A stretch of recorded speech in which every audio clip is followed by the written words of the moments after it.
Question from Sidhu. I'm new to worm compost. When I started a few weeks ago, I added too much of green waste in my compost bin. Airtight. This resulted in maggots spreading rapidly all over the compost. Now I have no choice but to dry the soil before using it for my garden. I also heard that waste composted by maggots have a lot of pathogens, so adding this to my garden will also increase pathogens to the soil. It's my only solution to dry the soil. We live in the city and not allowed to raise the chickens. I'm adding as many dry leaves as I can to compensate, but I can already see small houseflies on the veranda daily. Well, you've only got meat maggots if you put meat in your worm compost. If it's come from green materials, fruit and vegetable scraps, they're black soldier fly larvae. Now, black soldier fly larvae are these tiny little black wasps. They look like very small flies, but they have a very big maggot. And the maggot grows very quickly and actually decomposes the organic matter of fruit and vegetables faster than worms, but the manure of the black soldier fly larvae is edible for worms. It's not a problem.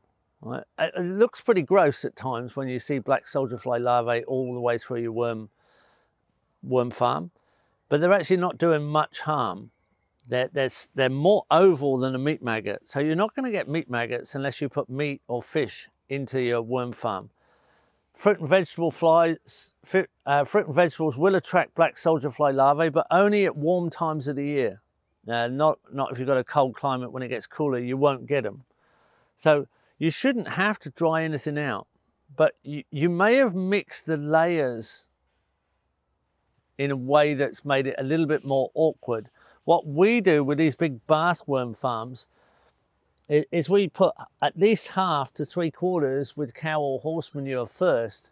That gives you a base of food for the worms. That's their main food reserve. And then we put the fruit and vegetable scraps on top. And then we water through it and get this nice juice. Now, by setting it up that way, it really will stay there for up to 3 months. And when it's finished, the layer on the bottom, this is all worms here. Eventually, the bottom is not like, there's all kinds of material in here. This brown material, this material is processed cow manure or horse manure that we've put in at the bottom. So, and I'm mixing it a little bit with the other materials by doing this, but that brown stuff there, that's the worm castings. That's the fertilizer there. And it's quite sticky. It's not like compost, right? It's got more gel factor in it. So, although this is still quite active and it's got a little bit of a way to go, this puggy material is the solid fertilizer you're after. Don't worry so much about those flies giving you those maggots. Don't put too much in there that will attract them without a cover. So cover it. Don't worry if you get too many maggots, because they're probably not meat maggots. If you're not putting meat and fish in there, it's not meat maggots, it's black soldier fly larvae. And their manure is also feeding the worms. They actually pupate in the ground and they're going to naturally occur if you've got it open and you've got a lot of attractive materials there. So if you cover it up, you're going to get less black soldier fly larvae.